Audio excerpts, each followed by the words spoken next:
नमस्कार दोस्तों, स्वागत है आपका हमारे यूट्यूब चैनल जी शिक्षा पोर्टल में। दोस्तों हम रीट पात्रता परीक्षा 2025 के लिए और जो न्यू एजुकेशन पॉलिसी यानी कि जो नवीन शिक्षा नीति है जो कि 2020 के अंदर आई थी उसके बारे में संपूर्ण जानकारी लेकर इस वीडियो के अंदर आ गए हैं। अगर दोस्तों आप न्यू एजुकेशन पॉलिसी को सरल शब्दों में समझना चाहते हैं तो आज ही और हमारे साथ इस वीडियो में जुड़ जाइए, क्योंकि दोस्तों हम न्यू एजुकेशन पॉलिसी की सभी फैक्ट को इस वीडियो के अंदर डिस्कस करने वाले हैं। तो दोस्तों इस वीडियो को देखने के बाद में आपकी रीट पात्रता परीक्षा के अंदर 5 से 6 प्रश्न सही होने की और 100% पॉसिबिलिटी है। तो वीडियो आपको अंत तक ज़रूर देखना है। दोस्तों अगर हम सबसे पहले बात करें तो दोस्तों जो न्यू एजुकेशन पॉलिसी जिसे हम NEP 2020 के नाम से भी जानते हैं, इसको लाने के लिए सबसे पहले जो सस्टेनेबल डेवलपमेंट गोल्स 2015 के अंदर जो दोस्तों आए थे संयुक्त राष्ट्र संघ द्वारा, उनके अंदर जो चौथे नंबर का गोल था जिसका प्रमुख उद्देश्य शिक्षा का और सभी क्षेत्रों तक विस्तार करना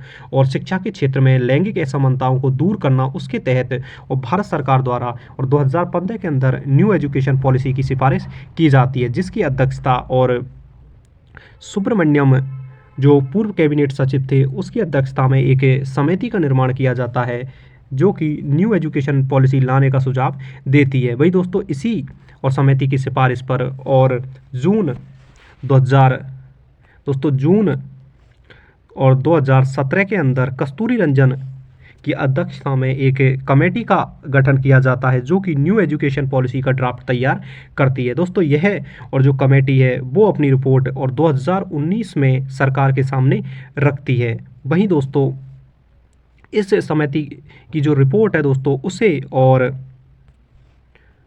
29 जुलाई 2020 को केंद्रीय कैबिनेट द्वारा संसद में और लाया जाता है और पास कर दिया जाता है। इस प्रकार दोस्तों हमें 29 जुलाई 2020 को भारत की नई शिक्षा नीति मिल जाती है। अगर दोस्तों हम 2020 की शिक्षा नीति की बात करें तो दोस्तों यह अब तक की और भारतीय इतिहास की तीसरी शिक्षा नीति है, जिसमें इससे पहले और 1968 के अंदर पहली शिक्षा नीति आई थी। वहीं दोस्तों 1986 के अंदर भारत के अंदर दूसरी शिक्षा नीति लाई गई थी, जबकि 2020 के अंदर भारत के अंदर तीसरी शिक्षा नीति लाई गई है।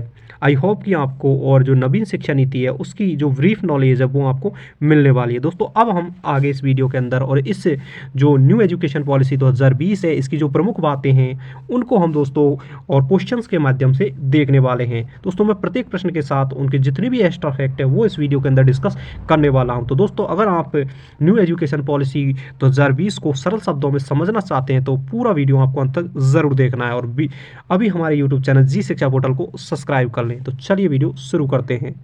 दोस्तों जो आज का हमारा और सबसे पहले और न्यू एजुकेशन पॉलिसी का जो पहला प्रश्न है वो है राष्ट्रीय शिक्षा नीति 2020 का मुख्य उद्देश्य क्या है। तो दोस्तों इसके जो हमारे विकल्प है वो इस प्रकार हैं। तो दोस्तों इसका जो राइट आंसर होने वाला है वो होने वाला है विकल्प बी, शिक्षा की गुणवत्ता में सुधार करना। दोस्तों जो न्यू एजुकेशन पॉलिसी 2020 है इसका जो प्रमुख उद्देश्य है यानी कि इसे इसलिए लाया गया है क्योंकि जो हमारे देश के अंदर जो एजुकेशन है उसकी क्वालिटी को इम्प्रूवमेंट किया जा सके, उसकी गुणवत्ता को सुधारा जा सके, इसी के उद्देश्य से और न्यू एजुकेशन पॉलिसी लाई गई है। तो इसका जो प्रमुख उद्देश्य है वो शिक्षा की गुणवत्ता में सुधार करना माना गया है। तो विकल्प बी इसका राइट आंसर हो जाएगा। तो चलिए बढ़ते हैं अगले प्रश्न की ओर। दोस्तों जो आज का हमारा अगला प्रश्न है वो है NEP 2020 के अनुसार स्कूली शिक्षा का नया संरचना मॉडल क्या है। तो दोस्तों इसका जो राइट आंसर होने वाला है वो होने वाला है विकल्प ए, 5+3+3+4 यानी कि दोस्तों जो NEP 2020 है उसके अंदर और 10+2 की जगह पर और जो न्यू मॉडल शिक्षा का अपनाया जाएगा वो होगा 5+3+3+4 यानी कि दोस्तों शुरुआत में और आंगनबाड़ी के अंदर 3 साल, वहीं दोस्तों कक्षा प्रथम व कक्षा द्वितीय को शामिल करके और फाउंडेशन स्टेज बनाई गई है जिसमें कुल 5 वर्ष का समय होगा। यानी कि बच्चे की आयु जब 3 वर्ष से और 8 वर्ष के बीच में होगी वो स्टेज और आंगनबाड़ी और प्री स्कूल के अंदर पहली और दूसरी कक्षा को शामिल किया गया है। वहीं अगर दोस्तों हम 3 की बात करें यानी कि दोस्तों जो पहले जो 5 साल है वो आंगनबाड़ी प्लस फर्स्ट और सेकंड क्लास में बीतेंगे। वहीं दोस्तों अगले जो 3 साल है जहां पर बच्चे की जो आयु है दोस्तों वो 8 से और 11 वर्ष हमें देखने को मिलती है। उसके जो 3 साल होंगे दोस्तों वो कक्षा कक्षा 4 और कक्षा 5 के को इसके अंदर शामिल किया गया है, जिसे प्री पेटरी स्टेज के नाम से जाना जाता है। वहीं अगर दोस्तों हम इसकी तीसरी स्टेज की बात करें तो उसमें बच्चे की आयु और 11 से 14 वर्ष के मध्य होगी, जिसे हम मध्यम स्टेज के नाम से जानते हैं, जिसमें कक्षा और 6 से लेकर 8 को शामिल किया गया है। वही दोस्तों जो इसकी जो लास्ट स्टेज है, जिसे हम सेकेंडरी स्टेज के नाम से जानते हैं, जिसमें बच्चे की आयु 14 वर्ष से और 18 वर्ष के मध्य में होगी, और इसके अंदर दोस्तों कक्षा 9 से लेकर कक्षा 12 को शामिल किया गया है। आई होप कि आपको इन्फॉर्मेशन हेल्पफुल लगी होगी। दोस्तों इस प्रकार अब जो न्यू एजुकेशन पॉलिसी है उसमें 5+3+3+4 के मॉडल को अपनाया जाएगा। तो चलिए बढ़ते हैं अगले प्रश्न की ओर। दोस्तों जो आज का हमारा अगला प्रश्न है वो है NEP 2020 के तहत किस आयु वर्ग के बच्चों के लिए फाउंडेशन स्टेज का निर्धारण किया गया है। तो दोस्तों इसका जो राइट आंसर होने वाला है दोस्तों वो होने वाला है और विकल्प ए 3 से 8 वर्ष। दोस्तों जब बच्चे की आयु 3 से 8 वर्ष होगी उसके अंदर इसे हम फाउंडेशन स्टेज का नाम देने वाले हैं दोस्तों, जिसमें शुरू के जो 3 वर्ष होंगे वो हमें आंगनबाड़ी के अंदर देखने को मिलेंगे। वही दोस्तों और 5 से जो 6 से और 8 वर्ष की जो आयु होगी बच्चे की वो हमें और स्कूल के अंदर प्रथम और द्वितीय कक्षा के रूप में देखने को मिलेंगे। तो विकल्प ए इसका राइट आंसर हो जाएगा। तो चलिए बढ़ते हैं अगले प्रश्न की ओर। दोस्तों जो आज का हमारा अगला प्रश्न है वो है NEP 2020 के अनुसार किस वर्ष तक सभी बच्चों के लिए प्रारंभिक बाल्यावस्था देखभाल एवं शिक्षा यानी कि ECCE का सार्वभौमिकरण करने का लक्ष्य है। यानी कि दोस्तों जो NEP 2020 आई थी उसके तहत और सभी बच्चों के लिए जो प्री एजुकेशन है यानी कि जो प्रारंभिक बाल्यावस्था की जो देखभाल और शिक्षा का सार्वभौमिकरण का जो उद्देश्य है वो किस वर्ष तक माना गया है। तो दोस्तों इसका जो राइट आंसर होने वाला है वो होने वाला है विकल्प बी 2030 तक। दोस्तों शिक्षा का जो सार्वभौमिकरण है वो 2030 तक किया जाएगा। तो विकल्प बी इसका राइट आंसर हो जाएगा। तो चलिए बढ़ते हैं अगले प्रश्न की ओर। दोस्तों जो आज का हमारा अगला प्रश्न है वो है NEP 2020 के तहत किस कक्षा के तहत मातृभाषा या क्षेत्रीय भाषा में शिक्षा देने की सिफारिश की गई है। तो दोस्तों इसका जो राइट आंसर होने वाला है वो होने वाला है विकल्प ए कक्षा 5। दोस्तों बच्चे की जो प्रारंभिक एजुकेशन है यानी कि कक्षा 5 तक की जो शिक्षा है वो उसे मातृभाषा के अंदर दी जानी चाहिए। ये हमारी जो न्यू एजुकेशन पॉलिसी 2020 आई है उसके अंदर सिफारिश की गई है। तो चलिए बढ़ते हैं अगले प्रश्न की ओर। दोस्तों जो आज का हमारा अगला प्रश्न है वो है NEP 2020 के अनुसार बोर्ड परीक्षाओं का उद्देश्य क्या होना चाहिए। तो इसके जो हमारे विकल्प हैं वो इस प्रकार हैं। तो दोस्तों इसका जो राइट आंसर होने वाला है वो होने वाला है विकल्प बी यानी कि दोस्तों उच्च स्तरीय सोच कौशल का मूल्यांकन करना। दोस्तों बच्चों के अंदर उच्च स्तरीय जो सोच कौशल है उसका मूल्यांकन करना और जो बोर्ड कक्षाएं हैं उनका उद्देश्य होना चाहिए। तो विकल्प बी इसका राइट आंसर हो जाएगा। तो चलिए बढ़ते हैं अगले प्रश्न की ओर। दोस्तों जो आज का हमारा अगला प्रश्न है वो है NEP 2020 के तहत उच्च शिक्षा में किस प्रणाली को लागू करने की और सिफारिश की गई है।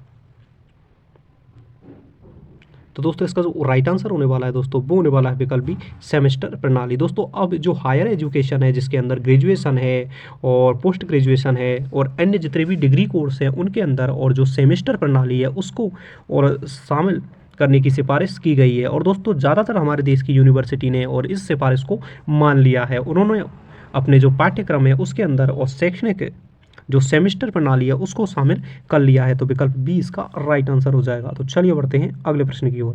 दोस्तों जो आज का हमारा अगला प्रश्न है वो है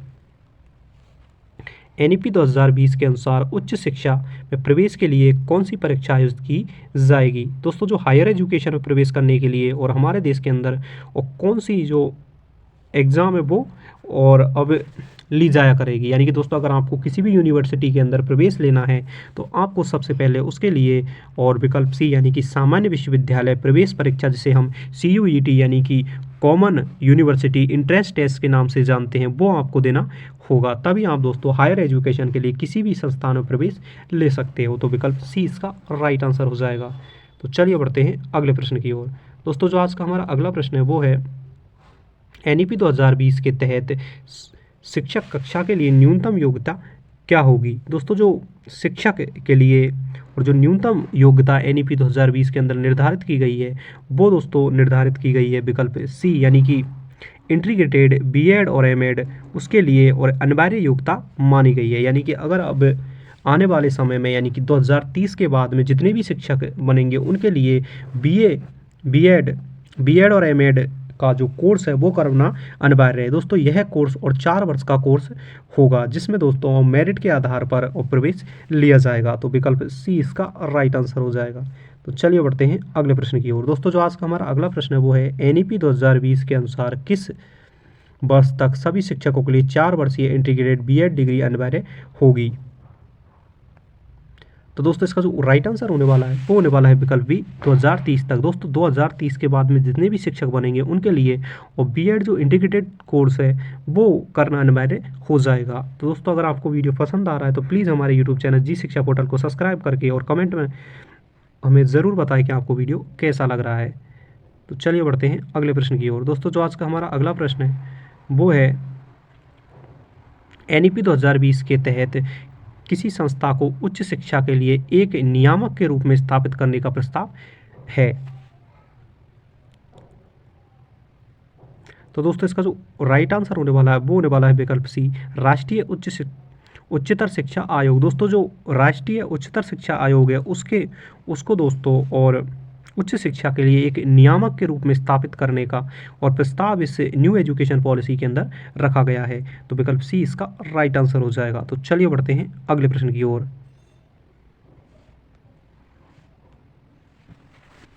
वो है एनईपी 2020 के अनुसार उच्च शिक्षा में बहुविषय शिक्षा और अनुसंधान विश्वविद्यालय MERU की स्थापना का उद्देश्य क्या है। तो इसके जो हमारे विकल्प हैं वो इस प्रकार हैं। तो दोस्तों इसका जो राइट आंसर होने वाला है वो होने वाला है विकल्प सी बहुविषयक शिक्षा और अनुसंधान को बढ़ावा देना। दोस्तों जो मेरू की स्थापना की जाएगी उसका जो प्रमुख उद्देश्य होगा वो होगा बहुविषयक शिक्षा और अनुसंधान को बढ़ावा देना। तो विकल्प सी इसका राइट आंसर हो जाएगा। तो चलिए बढ़ते हैं अगले प्रश्न की ओर। दोस्तों जो आज का हमारा अगला प्रश्न है वो है एनईपी 2020 के तहत किस वर्ष तक उच्च शिक्षा में सकल नामांकन अनुपात और GER 50% तक बढ़ाने का लक्ष्य है।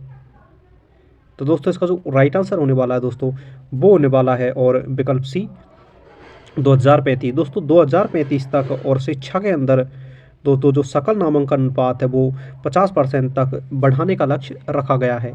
तो विकल्प सी इसका राइट आंसर हो जाएगा। तो चलिए बढ़ते हैं अगले प्रश्न की ओर। दोस्तों जो आज का हमारा अगला प्रश्न है वो है एनईपी 2020 के अनुसार किस अवधारणा को स्कूली शिक्षा में शामिल करने की सिफारिश की गई है। तो दोस्तों इसका जो राइट आंसर होने वाला है वो होने वाला है विकल्प कोडिंग। दोस्तों कोडिंग को और एनईपी 2020 के अनुसार और हमारी जो एजुकेशन है उसके अंदर और शामिल किया जाएगा। दोस्तों अगर हम इसे कोडिंग की बात करें तो कक्षा 6 से दोस्तों इसे और हमारी शिक्षा प्रणाली के अंदर शामिल किया जाएगा। यानी कि दोस्तों जब मध्यम स्टेज होगी उसी के साथ में और कोडिंग को शामिल कर लिया जाएगा। तो चलिए बढ़ते हैं अगले प्रश्न की ओर। दोस्तों जो आज का हमारा अगला प्रश्न है वो है एनईपी 2020 के तहत किस परीक्षा को समाप्त करने का प्रस्ताव है। तो दोस्तों इसका जो राइट आंसर होने वाला है वो होने वाला है विकल्प डी इनमें से कोई नहीं। दोस्तों और एनईपी 2020 में किसी भी परीक्षा को समाप्त करने का प्रस्ताव नहीं रखा गया है। तो विकल्प डी इसका राइट आंसर हो जाएगा। तो चलिए बढ़ते हैं अगले प्रश्न की ओर। दोस्तों जो आज का हमारा अगला प्रश्न है वो है एनईपी 2020 के अनुसार किस भाषा को तीसरी भाषा के रूप में पढ़ने की सिफारिश की गई है। राइट आंसर होने वाला है दोस्तों वो होने वाला है विकल्प ए संस्कृत। दोस्तों एनईपी 2020 के अनुसार और संस्कृत भाषा को और तीसरी भाषा के रूप में पढ़ाने की सिफारिश की गई है। तो विकल्प ए इसका राइट आंसर हो जाएगा। तो चलिए बढ़ते हैं अगले प्रश्न की ओर। दोस्तों जो आज का हमारा अगला प्रश्न है वो है एनईपी 2020 के तहत किस आयु वर्ग के लिए मिडिल स्टेज निर्धारित की गई है। तो दोस्तों इसका जो राइट आंसर होने वाला है वो होने वाला है विकल्प बी 11 से 14 वर्ष। दोस्तों 11 से और 14 वर्ष के लिए और मिडिल स्टेज का निर्धारण किया गया है। वहीं अगर दोस्तों हम एनईपी 2020 की बात करें तो इसमें 5+3+3+4 के मॉडल को अपनाया गया है, जिसमें शुरुआती जो स्टेज है जिसे हम फाउंडेशन स्टेज के नाम से जानते हैं। वही दोस्तों जो दूसरी स्टेज है उसे प्रेपेटरी स्टेज के नाम से जाना जाता है। वही दोस्तों तीसरी स्टेज को और मीडियम स्टेज जिसे मध्यम स्टेज के नाम से जाना जाता है। जब वहीं चौथी जो स्टेज है उसे दोस्तों और सेकेंडरी स्टेज के नाम से जाना जाता है। तो विकल्प बी इसका राइट आंसर हो जाएगा। तो चलिए बढ़ते हैं अगले प्रश्न की ओर। दोस्तों जो आज का हमारा अगला प्रश्न है वो है NEP 2020 के अनुसार किस वर्ष तक सभी उच्च शिक्षा संस्थानों को और बहुविषयक संस्थान बनाने का लक्ष्य है। तो दोस्तों इसका जो राइट आंसर होने वाला है वो होने वाला है विकल्प सी 2035। दोस्तों 2035 तक और जितने भी उच्च शिक्षा के संस्थान हैं उन्हें और बहुविषयक संस्थान बनाने का लक्ष्य रखा गया है। यानी कि दोस्तों इन संस्थानों के अंदर और एक से अधिक विषयों की और शिक्षा दी जाएगी। यानी कि 2035 तक और हमारी सरकार द्वारा ये लक्ष्य निर्धारित किया गया है। तो चलिए बढ़ते हैं अगले प्रश्न की ओर। दोस्तों जो आज का हमारा अगला प्रश्न है वो है NEP 2020 के तहत किस परीक्षा को राष्ट्रीय स्तर पर आयोजित करने का प्रस्ताव है। तो दोस्तों इसका जो राइट आंसर होने वाला है वो होने वाला है विकल्प ए राष्ट्रीय उपलब्धि सर्वेक्षण। दोस्तों जो नेशनल और अचीवमेंट सर्वेक्षण है यानी कि जो सर्वे है उस जो एग्ज़ाम है उसको और राष्ट्रीय स्तर पर और आयोजित किया जाएगा। तो विकल्प ए इसका राइट आंसर हो जाएगा।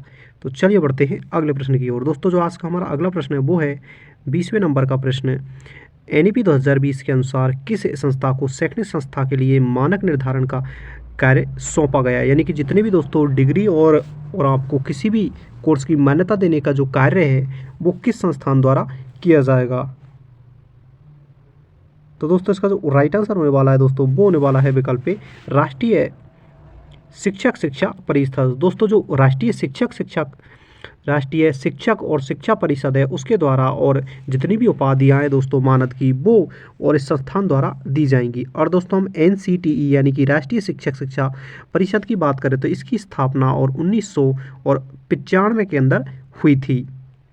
भाई अगर दोस्तों हम NCERT की बात करें तो दोस्तों NCERT की स्थापना हमें और 1961 के अंदर देखने को मिलती है। वहीं अगर दोस्तों हम CBSE की बात करें तो इसकी स्थापना और 1929 के अंदर की गई थी। तो चलिए बढ़ते हैं अगले प्रश्न की ओर। दोस्तों अगर आपको वीडियो पसंद आ रहा है तो प्लीज़ कमेंट में हमको ज़रूर बताएं और हमारे YouTube चैनल जी शिक्षा पोर्टल को सब्सक्राइब करें, वीडियो को लाइक करें और अपने दोस्तों के साथ शेयर करें। तो चलिए बढ़ते हैं अगले प्रश्न की ओर।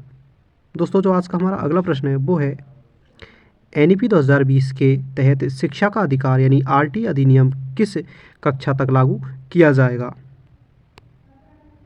तो दोस्तों इसका जो राइट आंसर होने वाला है वो होने वाला है विकल्प सी कक्षा 12 तक। दोस्तों कक्षा 12 तक और RTI एक्ट को लागू किया जाएगा। अगर दोस्तों हम RTI एक्ट की बात करें तो यह 2009 के अंदर लाया गया जो कि 1 अप्रैल 2010 को पास होता है, जिसका प्रमुख उद्देश्य दोस्तों और 6 से 14 वर्ष के जितने भी बच्चे हैं उन्हें निःशुल्क शिक्षा उपलब्ध करवाना है। तो विकल्प सी इसका राइट आंसर हो जाएगा। तो चलिए बढ़ते हैं अगले प्रश्न की ओर। दोस्तों जो आज का हमारा अगला प्रश्न है वो है NEP 2020 में कितने वर्षों के भीतर सभी विद्यालयों में डिजिटल बुनियादी ढांचे को मजबूत करने का लक्ष्य रखा गया है। तो दोस्तों इसके जो हमारे राइट आंसर होने वाला है वो होने वाला है विकल्प ए 5 वर्ष। दोस्तों 2020 से और 2025 के मध्य जितने भी हमारे विद्यालय हैं, स्कूल्स, कॉलेज हैं, उनके अंदर जो आपका जो डिजिटल बुनियादी ढांचे हैं उनको मजबूत करने का लक्ष्य रखा गया है। दोस्तों जो आज का हमारा अगला प्रश्न है वो है NEP 2020 के अनुसार कक्षा 6 से किस विषय को अनिवार्य रूप से लिखने की सिफारिश की गई है। तो दोस्तों इसका जो राइट आंसर होने वाला है वो होने वाला है विकल्प बी कोडिंग। दोस्तों कोडिंग को और कक्षा 6 के बाद में 6 से के बाद में और जो मध्यम स्टेज होती है उसके अंदर और अनिवार्य रूप से शामिल किया जाएगा। तो चलिए बढ़ते हैं अगले प्रश्न की ओर। दोस्तों जो आज का हमारा अगला प्रश्न है वो है NEP 2020 के अनुसार शिक्षा नीति को लागू करने के लिए कौन सी समिति बनाई गई। तो दोस्तों इसका जो राइट आंसर होने वाला है वो होने वाला है विकल्प सी कार्यान्वयन समिति। दोस्तों न्यू एजुकेशन पॉलिसी को लागू करने के लिए कार्यान्वयन समिति कस्तूरी रंजन की अध्यक्षता में और बनाई गई थी। तो विकल्प सी इसका राइट आंसर हो जाएगा। दोस्तों इस समिति की बात करें तो इस समिति का गठन 2017 यानी कि जून 2017 के अंदर किया गया था, जिसने 2019 में अपनी रिपोर्ट सौंपी थी। दोस्तों इसी की सिफारिश पर 29 जुलाई और 2020 को न्यू एजुकेशन पॉलिसी हमारी संसद के अंदर पेश की गई थी। तो चलिए बढ़ते हैं अगले प्रश्न की ओर। दोस्तों जो आज का हमारा अगला प्रश्न है वो है NEP 2020 के तहत किस अवधारणा को शिक्षा के लिए अनिवार्य किया गया है। तो इसके जो हमारे विकल्प हैं दोस्तों वो इस प्रकार हैं। तो दोस्तों इसका जो राइट आंसर होने वाला है दोस्तों वो होने वाला है विकल्प सी, सतत व्यावसायिक विकास। दोस्तों सतत व्यावसायिक और विकास के आधार पर ही और दोस्तों शिक्षकों का और निर्धारण किया जाएगा। दोस्तों इसी के आधार पर उन्हें उनका जो सैलरी में इंक्रीमेंट होता है वो भी इसी के आधार पर किया जाएगा। तो विकल्प सी इसका राइट आंसर हो जाएगा। तो चलिए बढ़ते हैं अगले प्रश्न की ओर। दोस्तों जो आज का हमारा अगला प्रश्न है वो है एनईपी 2020 में कितनी भाषाओं को पढ़ाने की सिफारिश की गई है। तो दोस्तों इसका जो राइट आंसर होने वाला है वो होने वाला है विकल्प सी 3। दोस्तों एनईपी 2020 में और 3 भाषाओं को पढ़ाने की सिफारिश की गई है। अगर दोस्तों हम इन 3 भाषाओं की बात करें तो इनमें जो प्रथम भाषा होगी दोस्तों जो कि प्रारंभिक कक्षाओं में पढ़ाई जाएगी, जिसमें कक्षा 1 से लेकर और कक्षा 5 शामिल है। इसके अंदर दोस्तों और जो बच्चे की क्षेत्रीय भाषा होगी, जो मातृ भाषा होगी, उसके अंदर उसको शिक्षा दी जाएगी। वहीं अगर दोस्तों हम सेकेंडरी लैंग्वेज की बात करें तो इसमें प्रमुख रूप से जितने हिंदी भाषी राज्य हैं उनके अंदर हिंदी व अन्य भारतीय जो राज्य हैं उनके अंदर इंग्लिश या अन्य भाषा को रखा गया है। वहीं दोस्तों तीसरी भाषा के रूप में और संस्कृत को शामिल करने की सिफारिश की गई है। तो चलिए बढ़ते हैं अगले प्रश्न की ओर। दोस्तों जो आज का हमारा अगला प्रश्न है वो है एनईपी 2020 के अनुसार बहुविषयक संस्थानों का उद्देश्य क्या है। तो दोस्तों इसके जो हमारे विकल्प हैं वो इस प्रकार है। तो दोस्तों इसका जो राइट आंसर होने वाला है वो होने वाला है विकल्प बी, यानी विभिन्न विषयों को एक साथ पढ़ाना। दोस्तों जो बहु विषयी संस्थान है उनका जो प्रमुख उद्देश्य बनाने का वो है एक साथ और कई विषयों को और उन संस्थानों के अंदर बढ़ाया जा सकता है। तो विकल्प बी इसका राइट आंसर हो जाएगा। तो चलिए बढ़ते हैं अगले प्रश्न की ओर। दोस्तों जो आज का हमारा अगला प्रश्न है वो है एनईपी 2020 के तहत ऑनलाइन शिक्षा को बढ़ावा देने के लिए किस प्लेटफॉर्म को सशक्त किया गया है। तो दोस्तों इसका जो राइट आंसर होने वाला है वो होने वाला है विकल्प डी, उपयुक्त सभी। दोस्तों जो दीक्षा, स्वयं और एनपीटीईएल इन तीनों ही पोर्टलों को और जो आपकी डिजिटल एजुकेशन है उनको बढ़ावा देने के लिए सशक्त किया गया है। तो चलिए बढ़ते हैं अगले प्रश्न की ओर। दोस्तों जो आज का हमारा अगला प्रश्न है वो है एनईपी 2020 के अनुसार शिक्षकों के प्रशिक्षण के लिए कौन सी नई पद्धति अपनाई जाएगी। तो दोस्तों इसका जो राइट आंसर होने वाला है दोस्तों वो होने वाला है विकल्प डी, यानी कि ऑनलाइन शिक्षण प्रशिक्षण दिया जाएगा उनको और व्यावसायिक कार्यशालाएं आयोजित की जाएंगी, शिक्षा की सतत निगरानी की जाएगी। यानी कि ये तीनों ही चीज़ें हैं और शिक्षकों को प्रशिक्षण देने के लिए और काम में ली जाएंगी। तो चलिए बढ़ते हैं इस वीडियो के अंतिम प्रश्न की ओर। एनईपी 2020 के तहत शोध और नवाचार को बढ़ावा देने के लिए कौन सी संस्था स्थापित की जाएगी। तो दोस्तों इसका जो राइट आंसर होने वाला है दोस्तों वो होने वाला है और विकल्प ए, यानी कि राष्ट्रीय अनुसंधान फाउंडेशन, यानी कि नेशनल्स और रिसर्च फाउंडेशन की स्थापना दोस्तों और शोध संस्थान है, यानी कि खोजों को बढ़ावा देने के लिए इस संस्थान की स्थापना और एनईपी 2020 के तहत की जाएगी। दोस्तों इस प्रकार हमने और न्यू एजुकेशन पॉलिसी 2020 के जो अति महत्वपूर्ण पॉइंट थे जिनकी आपकी रीट पे और प्री एग्जाम के अंदर पूछे जाने की प्रबल संभावना है उन सभी को और इस वीडियो के अंदर डिस्कस किया। आई होप कि आपको वीडियो पसंद आया होगा। दोस्तों अगर आपको वीडियो पसंद आ रहा है तो प्लीज़ हमारे यूट्यूब चैनल जी शिक्षा पोर्टल को सब्सक्राइब करें, वीडियो को लाइक करें और अपने दोस्तों के साथ शेयर ज़रूर करें। Thanks for watching.